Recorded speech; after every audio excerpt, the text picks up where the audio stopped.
ஆண்டவர் இயேசு கிறிஸ்துவில் அன்பு நிறைந்த சகோதரர்களே, சகோதரிகளே, நம்முடைய ஞானத்தந்தை தூய சவேரியாருடைய அருட்காவலில் வாழ்ந்து வருகிற அன்பு நிறைந்த பிள்ளைகளே, அனைவருக்கும் இயேசுவின் இனிய நாமத்தில் அன்பு கலந்த வணக்கத்தையும் வாழ்த்துக்களையும் தெரிவித்துக் கொள்வதிலே மகிழ்ச்சி அடைகிறேன். இறைவனுடைய பேரன்பையும் அவருடைய அளவற்ற இரக்கத்தையும் இந்த பலி வழியாக நாம் பெற்றுக்கொள்வதற்காக இங்கே ஒன்றாக இணைந்து வந்திருக்கிறோம். இந்த நாளில் நம்முடைய பங்கு திருச்சபையில் ஒரு அங்கமாக இருந்து செயல்படுகிற புனித வின்சென்ட் டே பவுல் சபையினர் தங்களுடைய சபை 52வது ஆண்டு விழாவை கொண்டாடுகிறார்கள். இந்த நாளில் உண்மையிலேயே அவர்களை நாம் வாழ்த்த வேண்டும். ஏனென்றால் நம்முடைய மறைமாவட்டம் 1973 தனி மறைமாவட்டமாக பிரிந்த நாளிலிருந்து இந்த நாள் வரையிலும் அவர்களுடைய பணி நம்முடைய பங்கிலே மிகச்சிறப்பாக அமைந்திருப்பதை நாம் கண்டு மகிழ்ந்திருக்கிறோம். குறிப்பாக பாளை மறைமாவட்டத்தில் 50க்கும் மேலாக கிளை சபைகள் இருந்தாலும் முதலில் தொடங்கப்பட்ட கிளை சபை நம்முடைய பங்கில் தொடங்கப்பட்டது தான். அதனைத் தொடர்ந்து தான் மற்ற இடங்களுக்கும் அவர்கள் சிறப்பாக வளர்ந்து விரிந்து நிற்கிறார்கள் என்பதை பார்க்கிற போது ஒரு தொடக்கமாக நம்முடைய திருச்சபை நம்முடைய பங்கு தான் இருந்திருக்கிறது என்பதை நினைத்து பார்க்கிற போதும் அதை இவ்வளவு காலமும் நீடித்து பயணித்து கொண்டு செல்வது என்பதும் மிகச் சிறப்பான காரியம். ஆகவே வின்சென்ட் டே பவுல் சபையினருக்கு நம்முடைய நெஞ்சார்ந்த நன்றிகளை கரங்களை தட்டி அவர்கள் நமக்கு நம்முடைய வாழ்த்துக்களை தெரிவித்துக் கொள்வோம். அன்பார்ந்தவர்களே, இந்த நாளிலே நாம் அவர்களை நினைத்து பார்க்கிற போது அவர்கள் செய்யக்கூடிய பலவிதமான பணிகளை ஒரு சில வார்த்தைகளில் நான் வாழ்த்த வேண்டும் என்று நினைக்கிறேன். குறிப்பாக குழந்தைகளுக்கு இலவச பள்ளி சீருடை வழங்குகிற திட்டமாக இருக்கலாம், சிறு தொழில் தொடங்குவதற்கு வழங்கக்கூடிய கடன் திட்டமாக இருக்கலாம், தொழிற்கல்விக்கான படிப்பு உதவி திட்டமாக இருக்கலாம், மருத்துவ உதவி திட்டம், கல்வி கடன் உதவி திட்டம், அடக்கத்திற்கு உதவுவது, முதியோர் கல்வி, முதியோருக்கான உதவி, திருமண உதவி, கிறிஸ்மஸ் விழா மற்ற விழா நாட்களில் உதவி செய்வது, இப்படியாக ஏராளமான பணிகளை நம்முடைய பங்கில் அவர்கள் தொடர்ச்சியாக செய்து வருவது என்பது உண்மையில் ஒரு சபையை உயிரோட்டம் உள்ளதாக வைத்திருப்பதற்கு ஒரு வழிமுறையாக இருப்பதை நான் நினைத்து பார்க்கிறேன். ஆகவே அவர்களை அன்போடு நாம் வாழ்த்துவோம், அவர்களுடைய பணி சிறப்பாக ஜெபிப்போம். குறிப்பாக இந்த வின்செந்தியர்களாக இருக்கக்கூடிய ஒவ்வொருவருக்கும், வின்செந்தியர்களுக்கு உதவி செய்கிற உபகாரிகள் அத்தனை பேருக்கும், இன்னும் தத்து குடும்பங்கள் பல நிலைகளில் பயனடைகிறவர்களாக இருக்கிறார்கள், அவர்களுக்கும் கூட நம்முடைய வாழ்த்துக்களையும் ஜெபங்களையும் நன்றிகளையும் தொடர்ந்து உங்களுடைய பணி சிறக்க வேண்டும் என்று சொல்லி வாழ்த்தையும் கூட அன்போடு கூட மீண்டுமாய் தெரியப்படுத்திக் கொள்வோம். அன்பார்ந்தவர்களே, இந்த நாளிலே நான் நம்முடைய இறை வார்த்தையை வாசிக்க கேட்டபோது 2வது வாசகத்திலிருந்து ஒரு வசனத்தை நம்முடைய சிந்தனைக்காக எடுத்துக்கொள்ள உங்கள் அனைவரையும் அன்போடு கூட அழைக்கிறேன். தீமோத்தேயுவுக்கு எழுதுகிற 2வது திருமுகம் 2வது அதிகாரம் 9வது வசனம் தூய பவுல் இப்படியாக குறிப்பிடுவதை சொல்லுகிறது. இந்நற்செய்திக்காகவே நான் குற்றம் செய்தவனைப் போல சிறையிடப்பட்டு துன்புறுகிறேன், ஆனால் கடவுளின் வார்த்தையை சிறைப்படுத்த முடியாது என்று சொல்கிறார். கடவுளின் வார்த்தையை சிறைப்படுத்த முடியாது. மிக அற்புதமான ஒரு வசனம் இந்த வசனம். பல நேரங்களில் நாம் ஆழமாக சிந்தித்து பார்ப்பதற்கும் நம்முடைய வாழ்வை குறித்து தியானிப்பதற்குமான ஒரு பகுதியாக, ஒரு வசனமாக இதை நாம் நினைத்து பார்க்கலாம். நான் சிறையிடப்பட்டிருக்கிறேன், ஆனால் கடவுளுடைய வார்த்தையை சிறைப்படுத்த முடியாது. என் அன்பார்ந்தவர்களே, நெப்போலியன் மாவீரனுடைய வாழ்க்கையை குறித்து ஒரு செய்தி சொல்வார்கள். அவருடைய கடைசி காலத்தில் அவர் எத்தனையோ போர்களை வெற்றி பெற்றிருந்தாலும், எத்தனையோ படை வீரர்களை வழிநடத்தி இருந்தாலும், எவ்வளவு பேருக்கு முன்மாதிரியாக இருந்தாலும் கூட கடைசியில் அவர் சிறைப்படுத்தப்பட்டார். சிறைப்படுத்தப்பட்டு ஒரு தீவிலே கொண்டு போய் அடைக்கப்பட்டார்.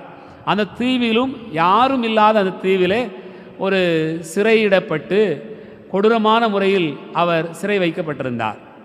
அப்போது வெளி உலகோடு அவருக்கு தொடர்பு இல்லை, வேறு யாரையும் பார்க்க முடியாது, அருகாமையில் கூட யாரிடம் பேசுவதற்கு கூட வாய்ப்பு இல்லை.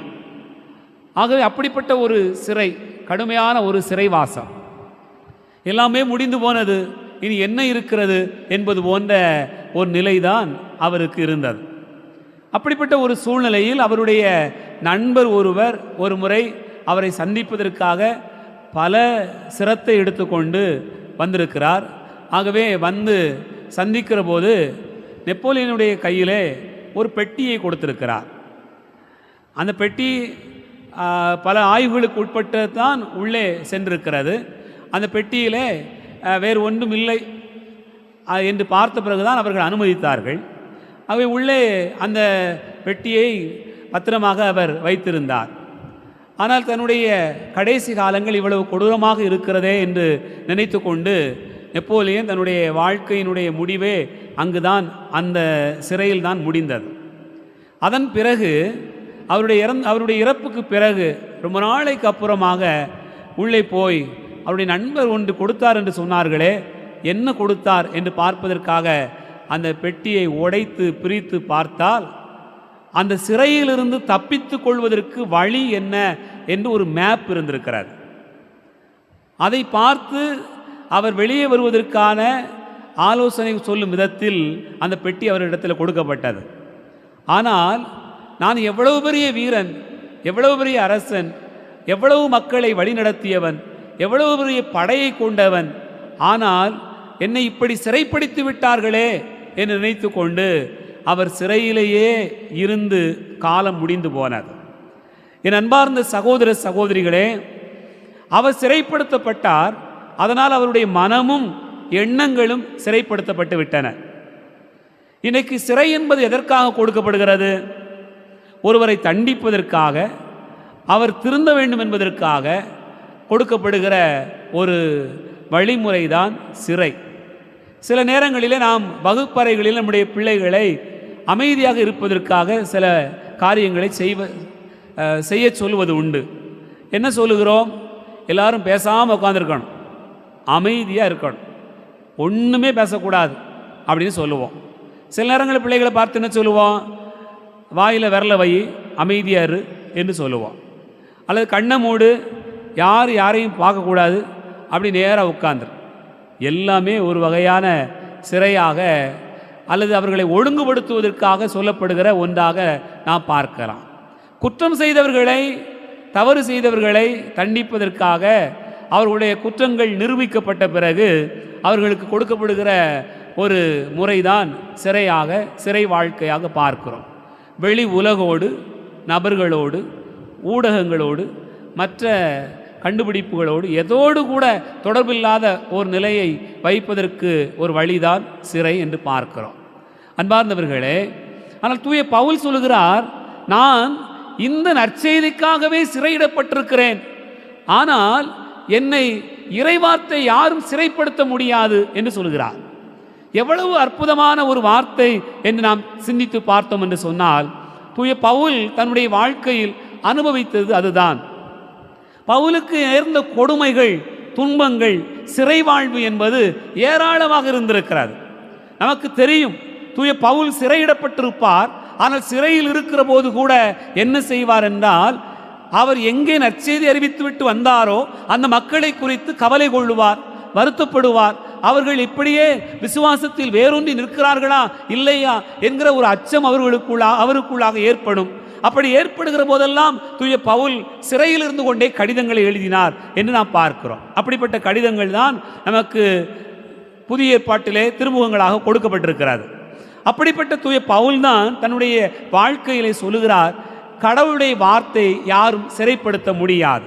இது எப்படி இருக்கிறது என்று சொன்னால், நீங்கள் என்னை சிறைப்படுத்தலாம், என்னை அடித்து துன்புறுத்தலாம், ஆனால் எனக்குள் இருக்கக்கூடிய இறை வார்த்தையை எந்த வகையிலும் சிறைப்படுத்த முடியாது. கடவுளுடைய வார்த்தை உயிர் உள்ளது, ஆற்றல் வாய்ந்தது என்று சொன்னால், விண்ணும் மண்ணும் கூட ஒழிந்து போகும், ஆனால் ஆண்டவருடைய வார்த்தையை ஒழிக்க முடியாது.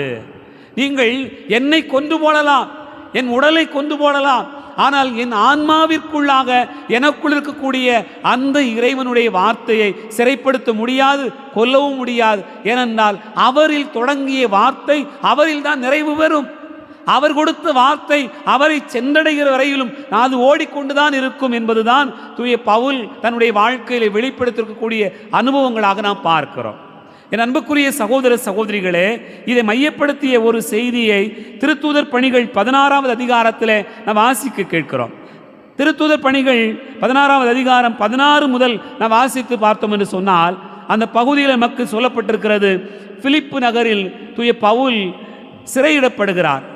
பவுலும் சீலாவும் சிறையிடப்படுகிறார்கள். எதற்காக? அந்த நகரில் ஒரு அடிமை பெண் ஒருத்தி இருந்தார். அவர் குறி சொல்கிறவளாக இருந்தாள். அவள் குறி சொல்வதை வைத்துக்கொண்டு நிறைய பேர் பிழைப்பு நடத்தினார்கள். அவர்களுக்கு வருமானம் பெருகி கொண்டிருந்தது. ஆனால் தூய பவுல் நடந்து போகிற போது அந்த பெண் பார்க்கிறார், இவரிடத்தில் இறைவனுடைய ஆவி இருக்கிறது என்பதை அறிந்து கொண்டு அவரை சத்தம் போட்டு பேசிக்கொண்டே இருக்கிறார். அவள் தீய ஆவி பிடித்து அங்கே செயல்படுகிற போது தூய ஆவியானவர் தூய பவுலில் செயல்பட்டதை கண்டுகொண்டு அவள் சத்தம் போடுகிறாள். தூய பவுல் அவளிடத்தில் இருக்கக்கூடிய தீய ஆவியை விரட்டுகிறார். ஆகவே அவர்களுக்கு வருமானமே போய்விட்டது. அந்த பெண் நல்ல நிலையை அடைந்து விட்டாள். ஆகவே மற்றவர்கள் எல்லோருக்கும் பொறாமையும் கோபம் வருகிறது. தூய பவுலை சிறைப்படுத்துகிறார்கள். எப்படி சிறைப்படுத்துகிறார்கள்? சாதாரணமான சிறை அல்ல. என் அன்புக்குரிய சகோதர சகோதரிகளே, திருத்தூதர்கள் பணிகள் 16வது அதிகாரம் 23, 24, 25 வசனங்களை நாம் வாசித்து பார்க்கிறோம். எப்படி சிறைப்படுத்தப்பட்டார் என்று சொன்னால், அவர்களை நன்கு அடித்து சிறையில் தள்ளி கருத்தாய் காவல் செய்யுமாறு சிறைக்காவலர் ஒருவருக்கு கட்டளையிட்டார்கள். இப்படி கட்டளை பெற்ற அவர்களை உட்சிறையில் தள்ளி அவர்களுடைய கால்களை தொழுமரத்தில் உறுதியாய் கட்டி வைத்திருந்தார்கள். மாடுகளை தொழுமரத்தில் கட்டி வைப்பது போல மனிதர்கள் இவர்களை, கடவுளுடைய பிள்ளைகள் இவர்களை சிறைப்படுத்தி இருந்தார்கள். என் அன்புக்குரிய சகோதர சகோதரிகளே, அந்த இடத்தில் நள்ளிரவில் பவுலும் சீலாவும் என்ன செய்தார்களாம்? கடவுளுக்கு புகழ்பாடல் பாடி இறைவனிட வேண்டினர் என்று சொல்லப்பட்டிருக்கிறது. புகழ்பாடல் பாடி இறைவனிட வேண்டினார்கள். தூய பவுலுடைய கையையும் காலையும் கட்டி போட்டார்கள். அவருடைய உடலை துன்புறுத்தினார்கள். சீலாவையும் அப்படித்தான் செய்தார்கள். ஆனால் தூய பவுலுடைய உள்ளத்தில் பொங்கி எழுந்த இறைவார்த்தை யாராலும் சிறைப்படுத்தப்பட முடியவில்லை. அதுதான் பெரிய ஆச்சரியமான ஒரு காரியம். சில துன்பங்களுக்கு, சில கஷ்டங்களுக்கு வாழ்க்கையில் நமக்கு வந்துவிட்டது என்று சொன்னால் அது நம்மை சிறைப்படுத்தி விடுகிறது. ஐயோ இப்படி கஷ்டமாகி போச்சு, அவங்க இப்படி பண்ணிட்டாங்க, அவங்க இப்படி பேசிட்டாங்க, என் குடும்பத்தில் இப்படி ஒரு துன்பம் வந்துட்டு, காசு இல்லாமல் போச்சு, கடனாகி போய்விட்டது, அதாகி போயிட்டு, ஏதாவது ஒன்று வாழ்க்கையில் ஒரு சின்ன கவலையோ துன்பமோ வேதனையோ வருகிற போது எல்லாமே சிறைப்பட்டு போய்விடுகிறது. எல்லாமே இல்லை என்றாகி விடுகிறது. வாழ்க்கையில் கடவுள் நம்பிக்கையும் இல்லாமல் போய்விடுகிறது. என் அன்புக்குரிய சகோதர சகோதரிகளே, ஆனால் தூய பவுல் வாழ்க்கையில் நீங்கள் பார்த்தீர்கள் என்று சொன்னால் எதுவும் அவரை சிறைப்படுத்த முடியவில்லை. எதுவுமே அவரை சிறைப்படுத்த முடியவில்லை. அவர் கடவுளுடைய வார்த்தையை யாரும் சிறைப்படுத்த முடியாது என்று சொன்னது இதை வைத்துதான். நீங்கள் நினைத்து பாருங்கள், பழைய ஏற்பாட்டிலே எரேமியா இறைவாக்கினர் ஆண்டவருடைய வார்த்தையை போய் அறிவிக்க அனுப்பப்படுகிறார். இறைவாக்கினர் இறைவார்த்தையை போய் அறிவிக்கிறார். அறிவித்த உடனே அங்கே இருக்கக்கூடிய எல்லா மக்களும் மனமாறி விடுகிறார்கள். மனமாறின உடனே தூய எரேமியா என்ன எரேமியாவுடைய வார்த்தை அங்கே ஒன்றுமில்லாமல் போய்விடுகிறது. கடவுள் மனமாறிய மக்களை மன்னித்து விடுகிறார். எரேமியாவுக்கு ஒரே கோபம். அவர் ஆண்டவரை பார்த்து புலம்புகிறார். எரேமியா புத்தகம் 20வது அதிகாரம் நமக்கு இதை தெளிவாக சொல்கிறது. அந்த புலம்பலில் எரேமியா இறைவாக்கு என்ன சொல்லுகிறார்? ஆண்டவரே, இதற்குத்தான் உங்களுடைய வார்த்தையை நான் சொல்ல மாட்டேன் என்று சொன்னது. நீர் சொல்ல போக சொல்லுகிறீர், அவர்கள் மனமாறிய உடனே நீர் உன்னுடைய மனதை மாற்றிக்கொள்கிறீர். நான் சொன்ன போனது அங்கு பயனற்றதாகி போய்விடுகிறது. நான் சொன்னது வேடிக்கையாகி போய்விடுகிறது. ஆக உன்னுடைய வார்த்தையை சொல்லவே கூடாது என்று நான் நினைக்கிறேன். ஆனால் என்னால் சொல்லாமல் இருக்க முடியவில்லை. ஏனென்றால் உன்னுடைய வார்த்தையை நான் சொல்லாமல் இருக்க வேண்டும் நினைக்கிறேன். ஆனால் அந்த வார்த்தை என் நாடி நரம்புகளிலெல்லாம் ஊடுருவி நின்று அப்படியே பேச வைத்து விடுகிறது என்று சொல்கிறார். கடவுளுடைய வார்த்தை யாரும் சிறைப்படுத்த முடியாது. மிக அற்புதமான ஒரு பகுதி. என் அன்புக்குரியவர்களே, அதுபோல நம்ம விவிலியத்திலே பார்க்கிறோம். யோனா இறைவாக்கினர் ஆண்டவருடைய வார்த்தையை அறிவிப்பதற்காக நினிவே நகருக்கு அனுப்பப்படுகிறார். அங்கே போய் ஆண்டவருடைய வார்த்தையை சொன்னவுடனே எல்லாம் மனமாறி விடுகிறார்கள். இதே கதைதான். அப்போது யோனாவுக்கு மிகப்பெரிய ஒரு வருத்தம். ஆண்டவரே, நீர் இப்படி செய்வீர் என்று எனக்கு தெரியும் என்று சொல்லிக்கொண்டு மன வருத்தத்தில் அந்த மக்களை நீர் ஏன் கண்டிக்காமல் இருக்கிறீர், ஏன் தண்டனை வழங்காமல் இருக்கிறீர் என்று கேட்கிறார். அந்த இடத்திலே ஆண்டவர் சொல்லக்கூடிய ஒரு வார்த்தை என்ன? என் அன்புக்குரிய சகோதர சகோதரிகளே, யோனா புத்தகத்திலே நான் வாசிக்க கேட்கிறோம். யோனா 4வது அதிகாரம் 11வது வசனம் சொல்கிறது, இந்த பிள்ளைகளை நீயா பெற்று வளர்த்தாய், இவர்களுக்கு வலக்கை இடக்கை என்று எதுவுமே தெரியாது, அவர்களுக்கு நான் இரக்கம் காட்டுவது முறையா இல்லையா என்று ஆண்டவர் கேட்கிறார். கடவுளுடைய வார்த்தையை யோனா சிறைப்படுத்தி நான் சொல்வது போல் நடக்க வேண்டும் நினைத்தார். இறைவாக்கினர்கள் கூட அப்படி நினைத்தார்கள். அவர்கள் சொல்வது நடக்க வேண்டும் நினைத்தார்கள். ஆனால் கடவுளுடைய வார்த்தையை யாரும் சிறைப்படுத்த முடியாது. கடவுள் இரக்கம் கொண்டவர் என்று சொன்னால் அது அடுத்த நிமிடமே மாறிவிடும். கடவுளுடைய வார்த்தை இப்படித்தான் இந்த இடத்தில் செயலாற்ற வேண்டும் என்று அவர் விரும்பினால் அதுதான் நடக்கும். நான் நினைப்பது போல, நான் சொல்வது போல கடவுள் செயல்பட வேண்டும், நான் சொன்ன வாக்கு நிறைவேற வேண்டும் நான் நினைத்து கொண்டிருப்பேன் என்று சொன்னால், நான் இறைவனுடைய ஊழியன், இறைவாக்கினன் என்பதற்காக இது நடக்க வேண்டும் நான் நினைத்து கொண்டிருப்பேன் என்று சொன்னால், ஆண்டவருடைய வாக்கு வேறு, கடவுளுடைய திட்டம் வேறு. ஆகவே தான் தூய பவுல் ஆண்டவருடைய வார்த்தையை யாராலும் சிறைப்படுத்த முடியாது என்று சொல்கிறார். என் அன்புக்குரிய சகோதர சகோதரிகளே, இந்த நாளில் வாசிக்க கேட்டோம். முதல் வாசகம், நாமான் எப்படி குணம் பெறுகிறான் என்கிற ஒரு செய்தி சொல்லப்பட்டது. ஆண்டவருடைய வார்த்தையை யாரும் சிறைப்படுத்த முடியாது என்பதற்கு அவனும் ஒரு பெரிய உதாரணமாக சொல்லப்பட்டிருக்கிறார்.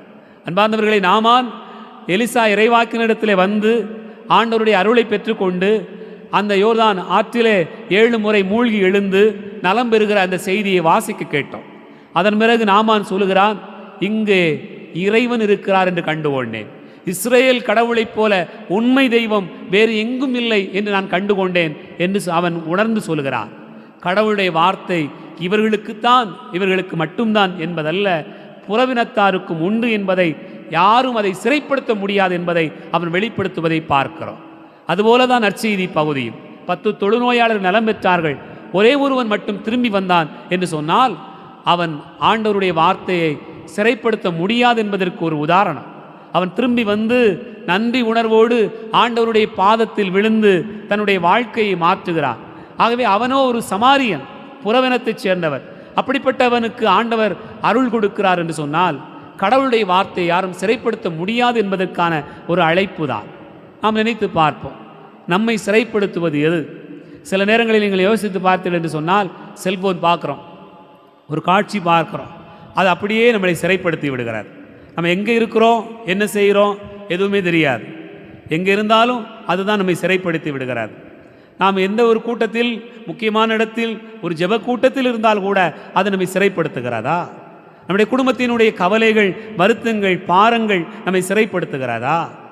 அன்பார்ந்தவர்களே, எதுவுமே என்னை சிறைப்படுத்த முடியாது என்று தூய பவுல் உணர்கிறார். இன்னலோ நெருக்கடியோ வாழ்க்கையினுடைய துன்பங்களோ எதுவுமே என்னை சிறைப்படுத்த முடியாது. கிறிஸ்துவின் அன்பிலிருந்து எதுதான் என்னை பிரிக்க முடியும் என்று ரோமையருக்கு எழுதப்பட்ட திருமுகம் 8வது அதிகாரம் 35வது வசனத்தில் தூய பவுல் குறிப்பிடுகிறார். ஆகவே கடவுளுடைய வார்த்தை நம்மை சிறைப்படுத்தட்டும். கடவுளுடைய வார்த்தை நமக்குள் ஊடுருவி நிற்கிற போது இந்த உலகத்தினுடைய கவலையோ வருத்தமோ நம்மை சிறைப்படுத்த முடியாது. ஆகவே இறை வார்த்தை நம்மில் ஊடுருவ நம்ம அனுமதிப்போம். அவரே நம்மை வழிநடத்தட்டும். அதற்காக மன்றாடுவோம். ஆமேன்.